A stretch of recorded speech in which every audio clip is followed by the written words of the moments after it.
Hello students, हम अपने laws of motion का आज लास्ट टॉपिक कवर करेंगे जो कि है motion in a vertical circle. ठीक है, मतलब एक तो सर्कल आपका राउंड नीचे की तरफ घूम रहा है ऊपर, दूसरा है वर्टिकल मींस कि आप अपने हाथ में लेके उसको अप एंड डाउन जैसे रोटेट कराए, जैसे आपका साइकिल है।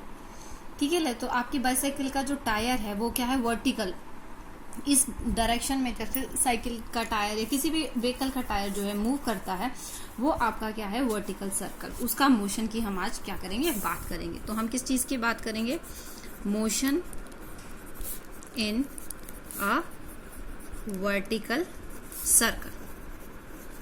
ठीक है, तो अब देखिए हमारा जो सर्कल है उसका कुछ मोशन होगा।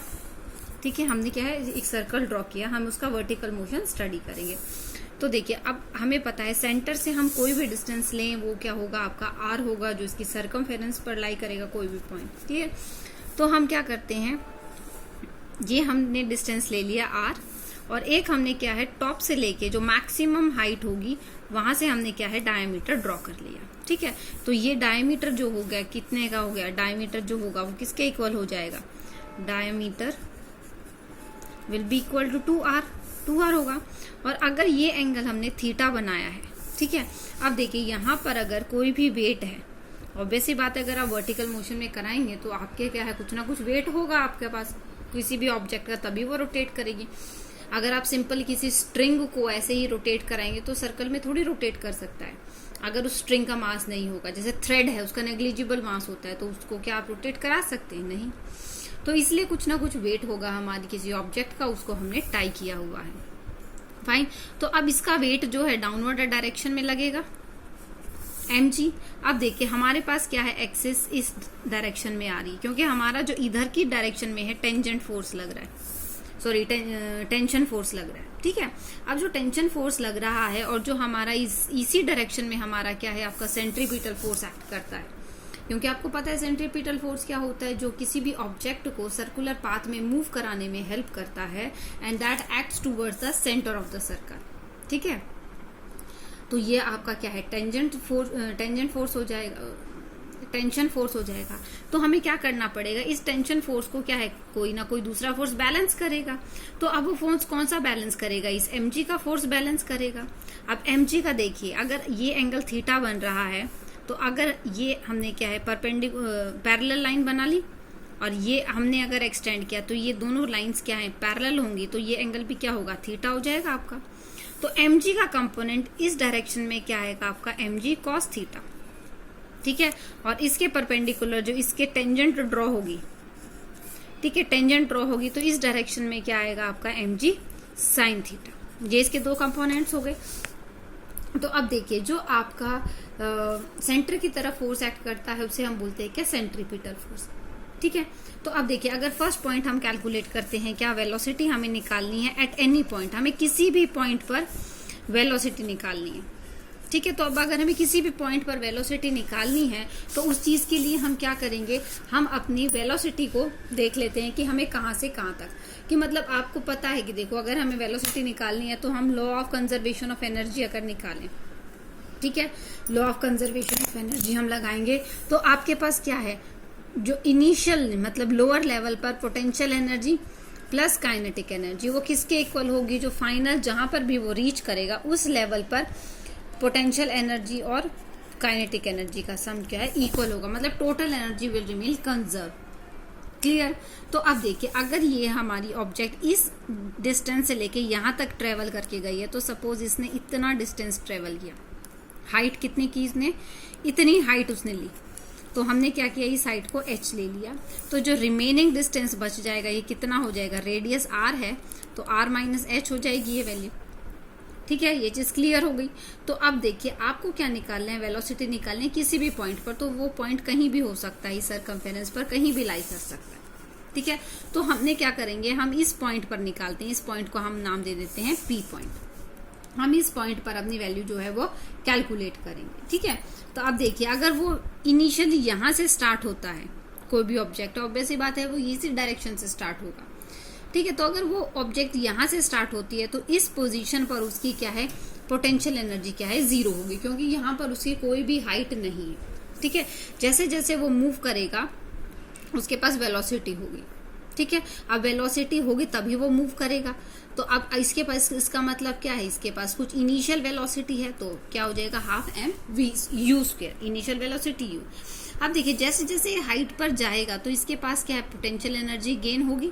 तो पोटेंशियल एनर्जी क्या होती है आपकी mgh, तो हाइट हमने क्या ली है h, तो यहाँ पर पोटेंशियल एनर्जी क्या हो जाएगी mgh प्लस काइनेटिक एनर्जी क्या होगी, जो भी इसकी अब फाइनल वेलोसिटी है इस पॉइंट पर आकर जो वेलोसिटी है तो वो क्या हो जाएगी आपकी हाफ एम वी स्क्वायर। ठीक है। तो अब जो अगर हम v की वैल्यू निकालें, क्योंकि इसकी कुछ इनिशियल वेलोसिटी थी वो हमें ऑलरेडी पता थी, क्योंकि कुछ ना कुछ वेलोसिटी से तो वो मूव करेगा, तो हमें क्या है फाइनल वेलोसिटी निकालनी है। वो वेलोसिटी से हमें पता चलेगा कि इसकी कोई ना कोई भी वैल्यू एग्जिस्ट करेगी। ठीक है। तो अगर हम u की वैल्यू या v की वैल्यू कुछ भी, वही है कि न्यूमेरिकल में जो वैल्यू गिवन होगी आपको उसके अकॉर्डिंगली वैल्यू जो है या वेरिएबल्स जो हैं लेफ्ट या राइट में मूव करानी पड़ेंगे, LHS की तरफ या RHS की तरफ। तो अगर हम v की वैल्यू निकालते हैं तो v स्क्वायर क्या हो जाएगा आपका half m u square minus m g h, ये वैल्यू हो जाएगी। अब क्या करेंगे, इसका हाफ m v जो हाफ m है उसको इधर ट्रांसफर करेंगे तो क्या हो जाएगा 2/m वैल्यू आ जाएगी। ठीक है। तो हमें अगर इसकी ब्रैकेट ओपन करते हैं तो वैल्यू क्या आ जाएगी, v square equals to u square minus m से m कैंसिल हो जाएगा 2gh। तो ये वैल्यू क्या आ जाएगी आपकी फाइनल वेलोसिटी, या आप बोल सकते हैं वेलोसिटी एट एनी पॉइंट हम जो कैलकुलेट कर रहे हैं उसका ये फॉर्मूला होगा। ठीक है। उसके बाद अगर हम बात करते हैं कि इस स्ट्रिंग में कितना टेंशन होगा, ठीक है, जनरल टर्म में अगर हम बात करें तो इस स्ट्रिंग में टेंशन क्या है, यहां से आएगा। अब देखिए सेंट्रीपिटल फोर्स इधर ही एक्ट कर रहा है, तो ऑब्वियस सी बात है कि टेंशन की वैल्यू ज्यादा होगी, क्योंकि अगर सेंट्रीपिटल फोर्स इनवर्ड की तरफ जो एक्ट कर रहा है वो ज्यादा नहीं होगा तो आपकी जो स्ट्रिंग है वो क्या है, लचीली हो जाएगी, मतलब टेढ़ी मेढ़ी हो जाएगी, ढीली ढाली हो जाएगी। तो वो तो पॉसिबल नहीं अगर हमें सर्कल में मूव कराना है। तो हमारा क्या है, टेंजेंशियल जो आपका टेंशन फोर्स है वो आपका ज्यादा होगा। अब जो टेंशन फोर्स है वो क्या हो, जो अगर हमें टेंशन निकाल लिया है स्ट्रिंग में, तो अब देखिए ये जो टेंशन है ये ज्यादा होगा और इसका अपोजिंग फोर्स क्या है mg cos थीटा। अब ये किसके इक्वल होगा, t minus mg cos theta किसके इक्वल होगा, जो आपका यहाँ पर फोर्स लग रहा है, कौन सा, सेंट्रीपिटल फोर्स। तो हम क्या लिख सकते हैं इसके लिए, t minus mg cos theta equals to, अब आपका सेंट्रीपिटल फोर्स क्या होता है mv स्क्वायर बाय r। तो हम क्या करेंगे, यहाँ से इसकी वैल्यू जो है वो कैलकुलेट कर देंगे। तो हम t की वैल्यू अगर हम निकालते हैं तो t की वैल्यू क्या आ जाएगी, mv square by r plus mg cos theta. अब देखिए अगर हमें थीटा की वैल्यू पता हो तो हम निकाल सकते हैं यहाँ से, अगर cos थीटा को कर लें रिप्लेस, आपके पास यहाँ पे इसकी वैल्यू क्या है, r होगी। ठीक है। अब ये क्या है, बेस है, और cos थीटा क्या होता है, बेस अपॉन हाइपोटेन्यूज। तो बेस क्या है आपका r माइनस एच और हाइपोटेन्यूज क्या है r। तो cos थीटा की जगह हम क्या पुट कर सकते हैं, cos थीटा की जगह हम पुट कर सकते हैं r minus H upon r, ये वैल्यू हम पुट कर देंगे। ठीक है। तो अब इस वैल्यू को हम क्या इस इक्वेशन में पुट करेंगे तो हमारे पास वैल्यू क्या आएगी, mv square upon r plus mg cos theta r minus H upon. ठीक है। तो ये हमारी क्या है, इक्वेशन बन जाएगी। हम क्या करेंगे, इस इक्वेशन को सॉल्व कर लेंगे। ठीक है। देखिए अब आपके पास क्या है, किसी एक टर्म में वैल्यू चाहिए टेंशन की। ठीक है। तो अब अगर हमारे पास वेलोसिटी v स्क्वायर की हमने वैल्यू निकाली थी u स्क्वायर माइनस 2g है, तो हम वो भी यहाँ पुट कर सकते हैं कि आपको देखना पड़ेगा टेंशन जो है किस टर्म में बोला गया। तो क्या है, u square minus 2gh divided by r plus mg r minus H upon r। ठीक है। हम इसको क्या है, सॉल्व कर लेंगे। ठीक है। तो देखिए m अपॉन r दोनों जगह से कॉमन आ सकता है, m अपॉन r हमने कॉमन ले लिया, तो u square minus 2gh plus r minus gh। तो ये क्या हो जाएगा, u square plus r square minus 3gh। तो हमारे पास क्या है, टेंशन की वैल्यू आ जाएगी, क्या आ जाएगी, टेंशन की वैल्यू। तो देखिए आपकी जो टेंशन की वैल्यू है वो टेंशन की वैल्यू क्या आ जाएगी, u square plus gr minus 3gh। ये वैल्यू हमने क्या है, कैलकुलेट की। ठीक है। और देखिए ये एक वैल्यू टेंशन की आ गई, दूसरी हमने जो निकाली थी, क्या निकाली थी, वी स्क्वायर, मतलब वेलोसिटी एट एनी पॉइंट, उसका स्क्वायर हमने निकालता, उसकी वैल्यू क्या थी, you square plus minus 2gh। हमारे पास ये क्या है, हमने दो वैल्यूज जो है वो कैलकुलेट कर ली। ठीक है, अब देखिए आप इसी फॉर्मूले से, ये आपका जनरल फॉर्मूला आ गया है टेंशन का, आप इसी फॉर्मूले से किसी भी पॉइंट पर अगर आपको टेंशन कैलकुलेट करनी है तो आप कैलकुलेट कर सकते हैं। ठीक है, अब देखिए अगर आपको बोला जाए एट द लोएस्ट पॉइंट, ठीक है, at the bottom of the जो आपका स्ट्रिंग है मूव कर रहा है, तो जब वो बॉटम पर होगा तो उसकी कितनी टेंशन होगी, अगर वो हाईएस्ट पॉइंट पर होगा तो उसकी कितनी टेंशन होगी। ठीक है, तो आप उसको इजीली कैलकुलेट कर सकते हैं। अब देखिए अगर बॉटम पर होगा, अगर वैल्यू जो है वो बॉटम की पूछी गई है तो h की वैल्यू तो 0 हो जाएगी बॉटम पर, क्योंकि किसी हाइट पर ही नहीं जाएगा, तो h की वैल्यू 0 हो जाएगी, तो इसकी वैल्यू क्या हो जाएगी, tension equals to you square plus GR। ये हमारी क्या है, टेंशन की वैल्यू आ जाएगी एट द बॉटम। अगर हमसे टॉप की पूछी गई तो टॉप पर हमारी h की वैल्यू क्या आ जाएगी, 2r के इक्वल हो जाएगी हमारी h की वैल्यू, तो हम इसकी जगह क्या लिख सकते हैं, u square plus GR minus 3g into 2r, हमारे पास ये वैल्यू आ जाएगी। ठीक है, ये सॉल्व कर लेंगे हम। अब एक चीज पूछी जा सकती है कि आपके पास इसकी कितनी वैल्यू रहेगी, मतलब डिफरेंस क्या रहेगा। ठीक है, मतलब क्वेश्चन किस तरीके से पूछा जा सकता है कि यू हैव टू प्रूव, ठीक है, क्या प्रूव करना है आपको, कि जो आपकी टेंशन है बॉटम और टॉप पर, वो उसकी क्या वैल्यू होगी। ठीक है, तो क्वेश्चन में दे दिया जाएगा you have to prove the value of the difference of the tension at the lowest point and at the highest point is equals to 6 mg। ठीक है, क्या वैल्यू आएगी उसकी, 6 mg, तो वो आपको क्या है, प्रूव करना पड़ेगा। ठीक है, तो देखिए अब आपके पास क्या है, जब आपने निकाली ये तो बॉटम पर है और ये आपकी क्या है, टॉप पर वैल्यू है, तो आप दोनों का डिफरेंस पूछा है, तो लोअर माइनस हाईएस्ट,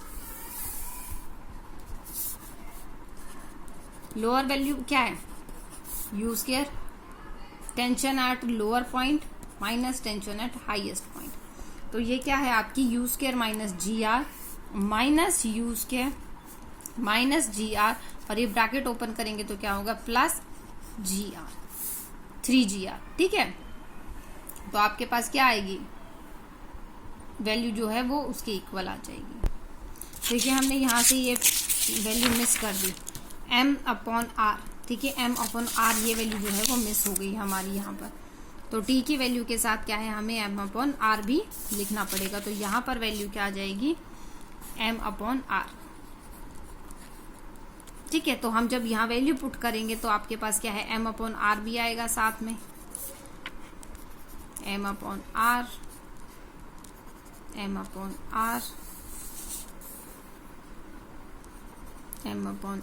और यहाँ पे भी आएगा m/r।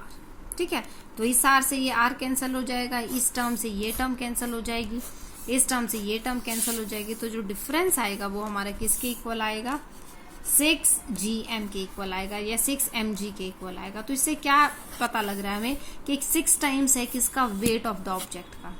ठीक है, तो जो tension at the highest point and tension at the lowest point, इन दोनों का डिफरेंस कितना होगा, 6 time to the weight of the object. ठीक है, तो आपसे यही पूछा जा सकता है, you have to prove that the difference in tension at the lowest point and the highest point is equal to the 6 times the weight of the object. ठीक है, if object is revolving in a circle. Clear. अब देखिए आपसे पूछा जाए minimum velocity निकालनी है of the projection eight the lowest point for looping the loop. Looping the loop का मतलब है कि अगर आपको किसी भी ऑब्जेक्ट को सर्कल में रोटेट कराना है, ठीक है, तो अब देखिए टेंशन नहीं होगी तो वो सर्कल में रोटेट नहीं करेगा, तो इसका मतलब अगर आपको सर्कल में रोटेट कराना है तो हाईएस्ट पॉइंट पर जो वैल्यू होगी तो उसकी टेंशन की कुछ ना कुछ वैल्यू होनी चाहिए, हाईएस्ट पॉइंट पर जो टेंशन की वैल्यू है, ठीक है, तभी वो रोटेट करेगा। फाइन, तो आपके पास highest point, tension at highest point should be greater than equal to 0। अब देखिए टेंशन हाईएस्ट पॉइंट पर क्या निकली है आपकी, ये वैल्यू आई थी, ठीक है, इसके साथ m/r भी थी वैल्यू। तो आपकी इसकी वैल्यू क्या हो जाएगी, m upon R u square. अब ये देखिए जी आर है और ये -6 GR है, तो आपके पास क्या आ जाएगा, -5 GR की वैल्यू आ जाएगी। ठीक है, तो इसकी वैल्यू क्या है, ग्रेटर देन इक्वल टू 0 होनी चाहिए इसकी वैल्यू जो है हमारे पास, जो मैक्सिमम हाइट पर जो टेंशन है। तो इससे क्या हो जाएगा,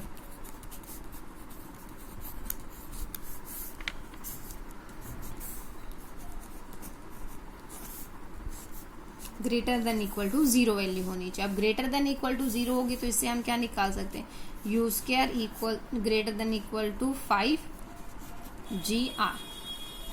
ठीक है, क्या वैल्यू आएगी, u square is greater than equal to 5 GR, और you can say u is greater than equal to 5 GR का अंडर। ठीक है, तो अब देखिए ये आपकी क्या वैल्यू आ गई है वेलोसिटी की। ठीक है, इनिशियल वेलोसिटी आप बोल सकते हैं। अब देखो इसका मतलब क्या है कि आपको इनिशियली किसी भी ऑब्जेक्ट को इतनी वेलोसिटी से तो मूव कराना ही पड़ेगा। फाइन, अब देखो इसकी क्या है, ग्रेटर देन वैल्यू होगी, तो इसकी मिनिमम वैल्यू क्या हो सकती है, मिनिमम वैल्यू तो यही होगी √5 GR। ठीक है, क्योंकि मिनिमम वैल्यू की बात है और इसकी वैल्यू क्या ग्रेटर देन इक्वल टू होगी, तो ग्रेटर देन वैल्यू तो मैक्सिमम वैल्यू तक जा सकती है। तो मिनिमम वैल्यू क्यों होगी, उसकी क्या आएगी, इक्वल टू। तो मिनिमम वैल्यू क्या है इस वेलोसिटी की, अंडर द √5 GR। ठीक है, क्या वैल्यू है, अंडर द √5 GR वैल्यू है। ठीक है, और यही वो वेलोसिटी है जो यहाँ पर ये पोजेस करेगा, ताकि जो आपकी ऑब्जेक्ट है वो सर्कल में मूव करती रहे। ठीक है, तो ये वैल्यू क्या आ गई वेलोसिटी की एट द बॉटम। अब देखिए अगर आपको मिनिमम वेलोसिटी निकालनी है टॉप पर, ठीक है, अगर आपको मिनिमम वेलोसिटी निकालनी है टॉप पर, तो आप देख लिए वेलोसिटी की वैल्यू आपने निकाली थी v square equals to you square -2GH। ठीक है, तो अब आपको हाईएस्ट पॉइंट पर निकालनी है, तो आप क्या करेंगे, 2R वैल्यू आ जाएगी। ठीक है, और यू स्क्वायर की हमने क्या वैल्यू निकाली है, under the √5GH, sorry 5GR। तो यू स्क्वायर की वैल्यू पुट कर देंगे क्या आप, 5GR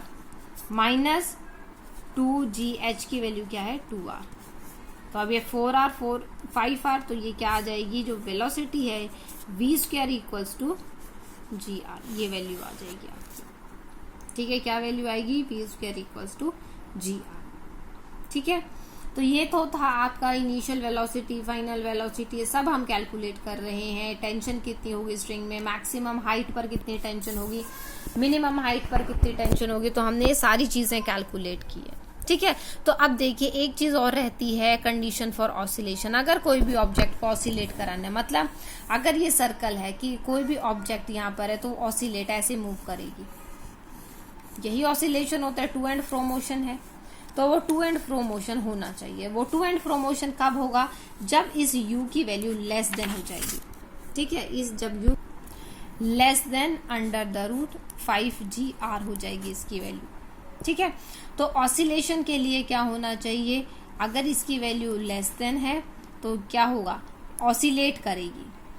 ठीक है, क्या करेगी, वो ऑसिलेट करेगी, नहीं तो वो क्या है, अगर इसको ब्रेक भी कर सकती है। मतलब अगर वो ऑसिलेट नहीं कर रही है ऑब्जेक्ट, तो ये क्या है, थ्रेड ब्रेक हो जाएगा और सर्कुलर पाथ को फॉलो नहीं करेगा, मतलब टूट के अलग हो जाएगा। ठीक है, तो अगर हम ये बोलते हैं कि वेलोसिटी क्या है, ऑसिलेट, मतलब जो आपकी ऑब्जेक्ट है वो ऑसिलेट करे, तो अब देखिए मैक्सिमम हाइट पर जाकर क्या है, वेलोसिटी 0 हो जाएगी, ऑसिलेशन हो रही है आपकी। ठीक है, मैक्सिमम हाइट पर जाकर वेलोसिटी जो है वो 0 हो जाएगी आपकी। फाइन, तो देखिए आपने वेलोसिटी का फॉर्मूला निकाला है, v square equals to you square -2GH। अब देखिए मैक्सिमम हाइट पर जाकर, एक्सट्रीम्स पर जाकर फाइनल वेलोसिटी 0 हो जाएगी, तो आप क्या बोल सकते हैं, u square equals to 2GH, ये वैल्यू हम निकाल सकते हैं, क्योंकि ये वैल्यू तो 0 हो जाएगी। अगर हम इसको 0 पुट करेंगे तो you square equals to 2GH हमारे पास वैल्यू आ जाएगी। तो हम यहाँ से हाइट निकाल सकते हैं, h equals to you square upon 2g, u square upon 2g, ये हमारे पास क्या है, हाइट आ जाएगी। ठीक है, अब ये हाइट कब आई है, जब ये ऑसिलेट करेगा, मतलब कि इसकी मैक्सिमम हाइट पर जाकर जो वेलोसिटी है वो 0 हो जाएगी। ठीक है। अगर दूसरी कंडीशन होती है कि अगर हमारी टेंशन जो है वो 0 हो जाए, ठीक है, टेंशन 0 हो जाए इसका मतलब कि वो टूट जाएगा, ठीक है। तो क्या होगा, टेंशन 0 हो जाए, जब टेंशन 0 हो जाएगी तो उसके लिए हम क्या बोल सकते हैं, टेंशन की वैल्यू हमें पता है क्या थी, हमने निकाली थी टेंशन की वैल्यू, टेंशन की वैल्यू हमने निकाली थी T equals to mg m/r u square plus GR minus 3GH, ये वैल्यू निकाली थी, ठीक है। जब हमने ये वैल्यू निकाली थी जो हमारी जनरल इक्वेशन आई थी, फाइन, तो हम क्या करेंगे, इसकी वैल्यूज क्या है पुट कर देंगे। अब टेंशन की वैल्यू 0 हो जाएगी तो क्या ये वैल्यू 0 हो गई, ठीक है। तो इससे हमारी क्या है दूसरी हाइट आ जाएगी जिसे हम h2 से रिप्रेजेंट करेंगे। इस इक्वेशन से हम फिर से हाइट की वैल्यू निकाल लेंगे, ठीक है।